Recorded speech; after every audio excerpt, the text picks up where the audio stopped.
Le commandant Constant, Franck Mancini, a été très investi pendant le mois de mars et d'avril 2023 dans Demain nous appartient sur TF1.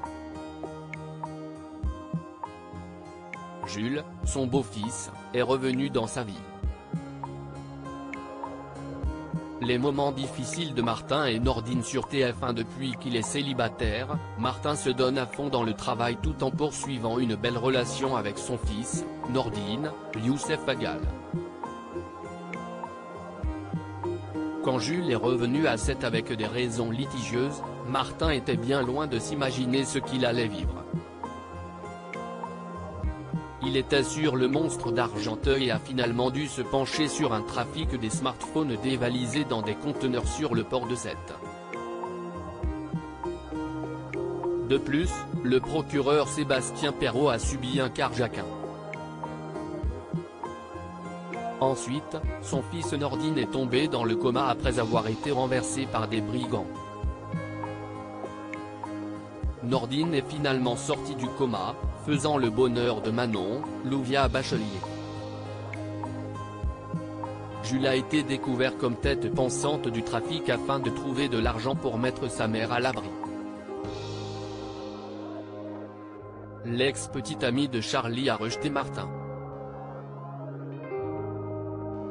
À ce moment, Martin a pris du recul et après toutes ces émotions, envie désormais de nouvelles. Raphaël Perrot rayonne dans Demain nous appartient. Très séduit par la superbe avocate, il a plusieurs fois tenté le jeu de la séduction.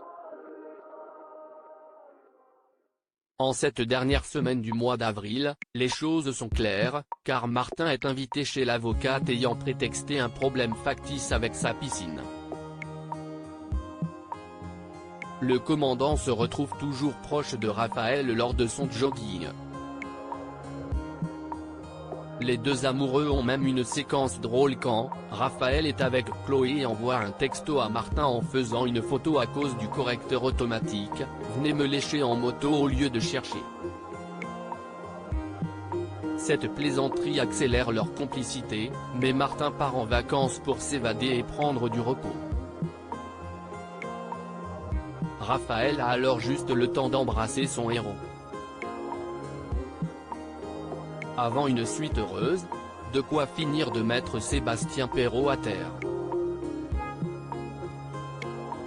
Ce mardi 25 avril 2023, le feuilleton de TF1 a su séduire 2,87 millions de Français entre 19h14 et 19h49, soit 17,8% de part de marché sur les 4 ans et plus.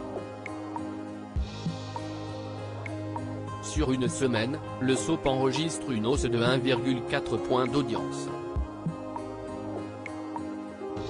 Par ailleurs, la série portée par Ingrid Chauvin a été leader sur cible avec 21% des femmes de moins de 50 ans responsables des achats et 24% des 15-24 ans.